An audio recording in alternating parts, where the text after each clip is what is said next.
Welcome to Creativity-Hive's weekly program. I'm Miriam Haugen, one of the founders of Creativity-Hive, where we teach people through live group coaching and one-on-one teaching, massive editing skills in Premiere Pro and After Effects.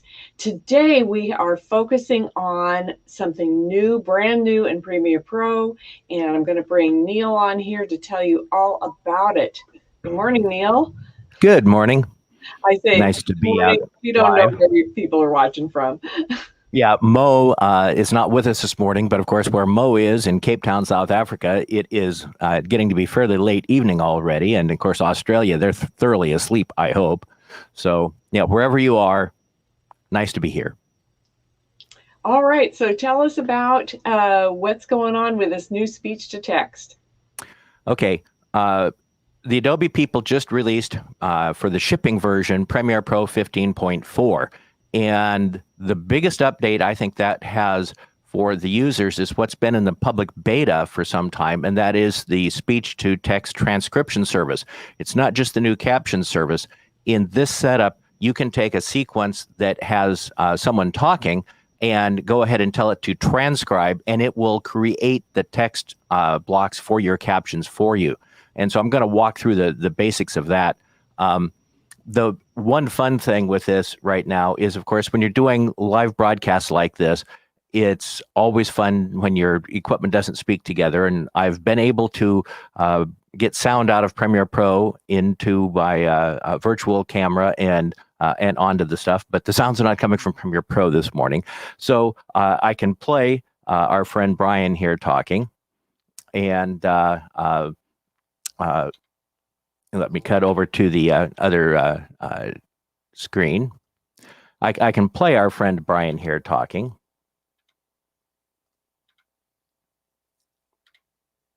Yes, I can.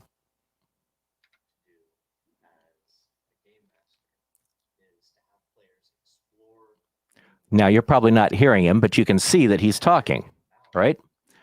But when you want to put captions on it, that's always been a problem. You can use a caption service. You can use these programs that slow the speaking down, so you can try and handwrite it or type it out real quick, various other things, but it's been a problem. Well, now notice I'm in this captions workspace up here, and there's this transcribe sequence button right here.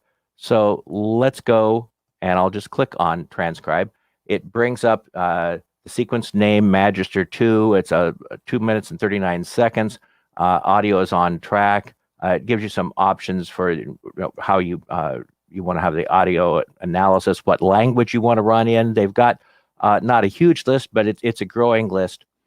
And you can say like transcribe to in to out points only, merge with an existing transcription if you already have one.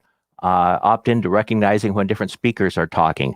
And that I've tried it. Sometimes it works and sometimes it doesn't. But if it works, hey, it's better than not having it. And so then you get down here and it says, when you use this feature, your audio will be processed and transcribed automatically in the cloud. This process cannot be canceled once sent for transcription.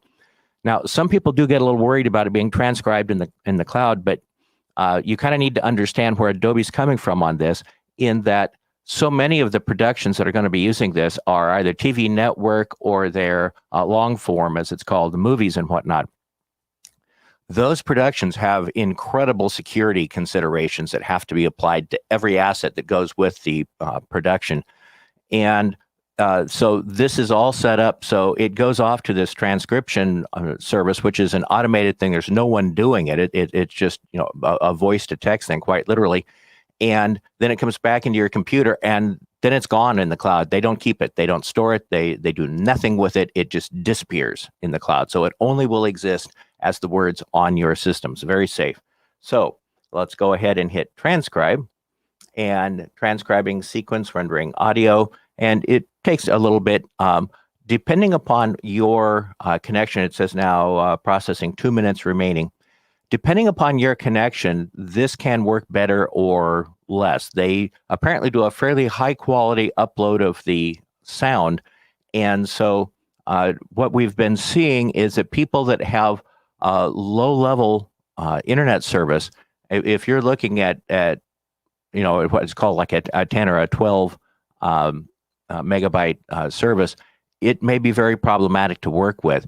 If you've got 100 plus gigs going up and down, or 100 plus megabytes going up and down, like we do, then it'll work fairly good. If you've got a full gigabyte going up and down, then it's smooth and slick. So your internet quality, signal quality, both the up and the down are required here, is going to be a significant part of your experience. So, I've had some people say that they've had there it said 2 minutes, and it took about, a minute 10 or something like that. So now let's go ahead and see. We've got the captions up here now.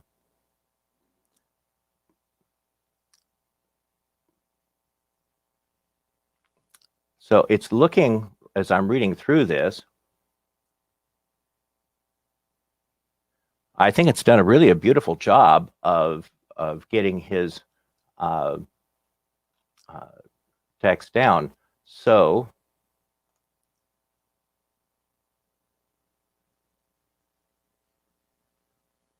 I think there's an option down here to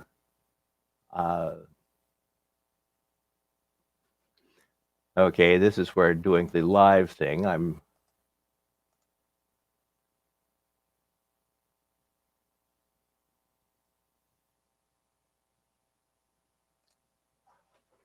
When I was doing this yesterday, it always just popped where after it did the transcribing, I got the track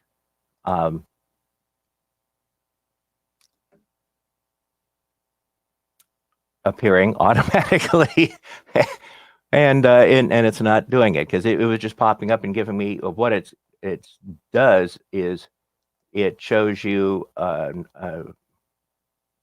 and my caption track options are grayed out at the moment. I do not know why.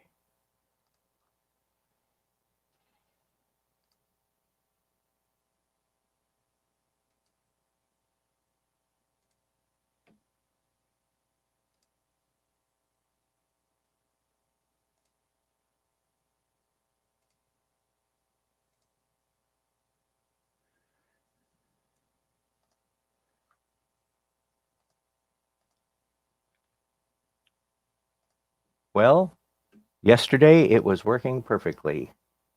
Well, so I'm not getting. But anyway, that's so fun. We'll have this is always a great thing. Yeah, live is always a little bit problematic, but maybe we'll figure that out and then edit that in. Oh, now there's one other step: create captions from sequence transcript. So I'm going to create, and we'll see if that actually. There we go. That's the one thing that I forgot live was after you do the transcript, then you have to do the create. After you do the transcription, then you have to create the thing. And now I can expand that out, and here we are. So let's spread this out a little bit so we can see. So one of the things I love to do as a game master is have players in new worlds. Yeah, so now we've got the text and so one of the things that I love to do as a game master is to have players explore new worlds. And Magister came about because over game you may not be hearing his text, but you can see the text here.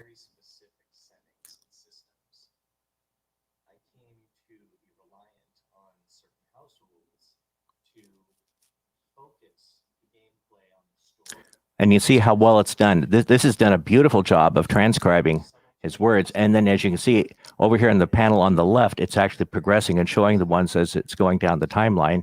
And we've got it showing here. Now, you also have controls. If you come over here to the edit controls in the essential graphics panel and select the graphics, you do have controls over here. You can change that to say let's go with a red color. Yuck, not going to work. It's way too dark. Just a light red or green would really do awful bad. Let's go yellow. Okay. If you wanted to go to that color, so you can change the color of your transcriptions.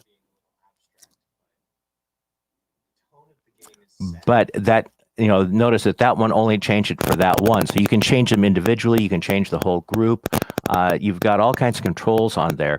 But yeah, I have totally avoided using captions because it was such a pain. I mean, you had to type them out or pay for a transcription service, and then you had to link them up and everything. And this is just so slick that I'm really thrilled. I'm going to be captioning everything now, and it's really awesome. It's something we really should be doing. But no other NLE has a nonlinear editing program has this in it. So it is a really new and cool thing, and I'm really pretty thrilled. That is great, and it sounds like you can edit if you see that it did make a mistake. You can go in and change. You can go in and very easily change anything. You can rearrange the time for them. You can do all kinds of things. You can format it so the two speakers have two different locations or colors. There's all kinds of things you can do with it. It's just really spiffy, and I've been so excited and having so much fun with it that like I said, I even forgot the one step that after you do the transcription, you have to go ahead and tell it to create the captions from the transcription. So it is a two-step process if you're going from direct. But if this means for all that interview work that so many of us do, where people are talking about various things, wow, you can cut it down. And one of the things that I've answered and helped someone with on the Adobe forum yesterday was they were saying, well, but the problem is, I need to do it I've got 10 clips and I need to do it for each clip, and you can't do it by clip. It only works once you've put them on a sequence. Well, yeah, but he had 10 clips that were each about 20 minutes long. Just make a sequence of each of them and tell it to transcribe, so that then you have a clip. But then when you're doing your editing, of course, you need what he wanted to do was be able to take not edit by listening to the whole thing, but just go to the transcription, figure out what he needed, and make a cut there. And I said, yeah, that's fine. So you just go ahead and do that, and but you treat each clip as a sequence the way it is right now, and you go through the captions panel over here. Go up through the captions panel up here on the upper left, and see where you want to go. Because if you click on a caption, notice that it will move the timeline, the cursor for the playhead to that caption. And so you can go to one, you can go there, you can then make an in and an out, do a subclip, whatever you want to do. And so you can select those individual sections, and then you build your edit from that way. You can go into pancake editing mode, where you have a separate sequence up above it. So you got two sequences stacked on top of each other, and just drag from one sequence into, from your source sequence, which would be your one for every clip of the interview. You just drag from that up to your output sequence, which your working sequence, the sections of it that you want. There's all kinds of ways that you can handle this then, but you do have to treat each clip as its own sequence to get the transcription to begin with. But once you do that, there's many easily workable ways to make it all flow and go through. Because some of the stuff I've had to do here has of course been interviews and people talking about things. It's been a fair amount of my work, really. And wow, I've never transcribed it because it was bloody difficult. And this is awesome. This is really great. So I'm pretty excited. And you probably already know this, but most people, what is the figure? It's something like 80% of videos are watched with the sound off. It's an incredibly high number, and so having captions makes all the difference. It makes a huge difference, and it's one of those things that if you're doing anything for YouTube or Vimeo, oh boy, captions. It makes you much more searchable, makes you much more findable. YouTube will be happier with you because they have their own means where the people that have captioned content are seen more easily than those that don't. So this is one of those things that you really kind of need these days, and now having it within Premiere Pro just for anybody to use is really awesome. But there, besides this, there was one other exciting thing I saw yesterday, and I'll see if I can bring that up. But it's live, so we don't know what's going to happen. What's he doing? Yes, exactly. Because what I'm going to try and do, they have their public beta now, and so anyone can go via your Adobe Creative Cloud desktop app. You can get the public beta and download it and work with it, and you can do it along with your regular one. It doesn't replace your regular subscription at all. And so I'm doing here and drag this screen over. And in fact, you can even open up a project in the public beta and then open it back up in the shipping version if you have a feature in the public beta that you really want to use. But what I wanted to get to here was to bring up the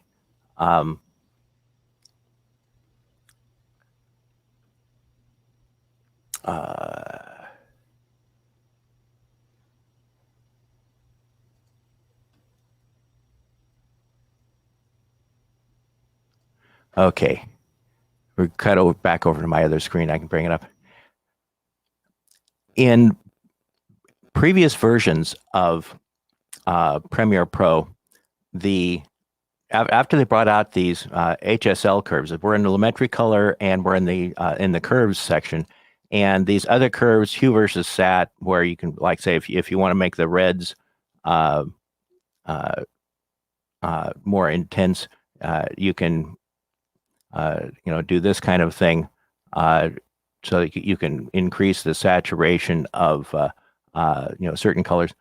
Since they included these others, the RGB curves panel up here was still square. It was only like from here to about here, and the line was this 45-degree angle. It was a square little box.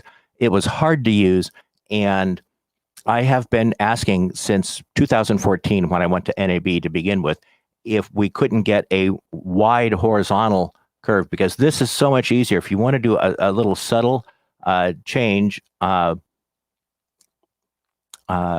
here, it is so much easier to do it on this long curve, and to do tiny little changes, and especially when you're trying to get to mimic a particular type of roll off in the highlights and all, being able to do this kind of subtle thing is much easier with this wide curve. And so this popped up on the public beta yesterday. Like I said, I've been asking for it every time I've seen the engineers in person. And of course, I've put in feature requests for it and everything since 2014. And here it is in the public beta version. I am thrilled beyond belief. Now, I still want one other change on this, though. And that is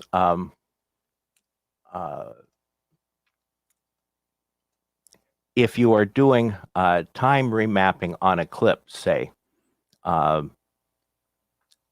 you can get over here in the effects control panel, you can get these things that can called splines that appear. And this public beta is kind of funky. I had this happen yesterday where all of a sudden I stopped getting an image and had to close it out. A spline is where when you have a control point like this, you get these handles that come out from it. And you can grab the handle and use the handle to move the line on either side of the control point. and I've asked to get that. So I have the wide curve. Maybe the next thing they'll can get me is the to get splines, but it is something that I'm really thrilled about in the public beta. And that means we will get it sometime in the next month or two. It'll probably be in the shipping version. They'll put out another update, and it'll be in the shipping version. But well, that's great.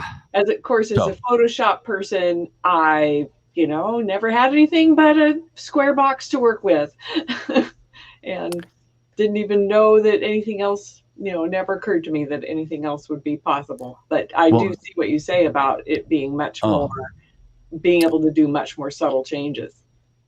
All of the other pro applications for doing color, whether it's Avid or Resolve or whatnot, have you can have the nice wide curves box like that. And I've gotten I don't like Resolve's user interface. Some people do. I know some people. Joey DeAnna over at Mixing Light, he loves the user interface for Resolve. He hates Premiere Pro. He loves Resolve. I don't hate Resolve's user interface. I just am frustrated in working with it because I can't control it the way I'm used to controlling Premiere Pros.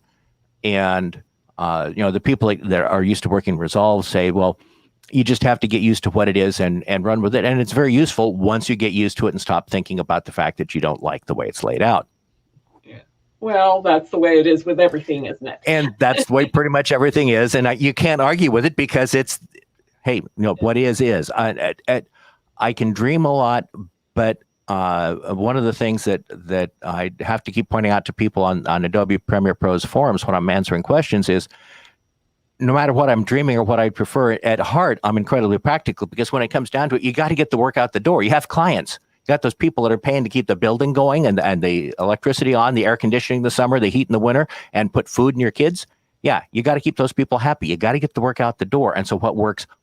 And whether you like it or not, you have to go with what is working now. And so, if you're going to work in Resolve, you have to just say, okay, hey, that's the interface. It's what's there. If you're working in Premiere Pro, that's the interface. But one of the, I like some features in all of them, and nothing, and I don't like everything in any of them, of course. But one of the things I do love about Resolve is the ability to use splines on an RGB curve. That it is really wondrous what you can do very quickly and easily with, say, your highlight roll-offs using a curve that way. It is really spiffy. So that'll be my next thing. But right, so you'll keep pounding on that. Maybe in another 7 years, they'll actually do it. Yeah, but getting this speech to text transcription and being able to have it on a sequence. Whoa, that is huge. And that should be for almost everybody that does video. That is a massive step. Probably much wider use and interest to more people than whether there's lines on the RGB curve. What can I say? I know Patrick Palmer fairly well, who is the head of all of Adobe's, they call them DVAs, digital video applications. I met Patrick back when he asked me to go to dinner because Patrick started in this business by with a partner creating a program that initially was just a video player, and then became one of the early pro colorist apps, coloring apps for video, called Iridos. And Adobe bought that out and then renamed it SpeedGrade and offered them jobs. Patrick Palmer took one. His partner, Lynn, chose not to, but Patrick took the job as program manager for SpeedGrade. Well, SpeedGrade was discontinued near the end of the 2015 product cycle, and Patrick was moved on to other things. And then a couple of years ago, he came back, was brought back in as head not just of Premiere Pro, but he was brought as in charge of Premiere Pro, After Effects, Media Encoder, and Prelude. And but I've known him since we had dinner in 2014. I love to sit and have a beer with him in Vegas every year at NAB, as long as we don't have another pandemic. And so I of course, have talked with him about this and other things, and he knows that I'm a color person at heart. We had the color lab here for our portrait studio for so many years, and the reason we had the lab was because I was so picky on color. It didn't look right to me when we had it printed elsewhere, and so if we printed it here, I could control what the colors were. It looked pretty according to what my eyes thought was pretty, and what your eyes thought was pretty. Yeah. So, and thankfully, we pretty much we normally agreed, which was good. But so yeah, the color things have always been my favorite, but this caption thing, holy whoa, that is massive. I'm so thrilled. Well, that's great. Okay, so I want, if you have not done it yet, join our Facebook group, the Creativity Hive Inner Circle. We would love to have you a part of our community, and you can suggest things that you'd like to see on our show. You'll know when we're going live again, and come join us.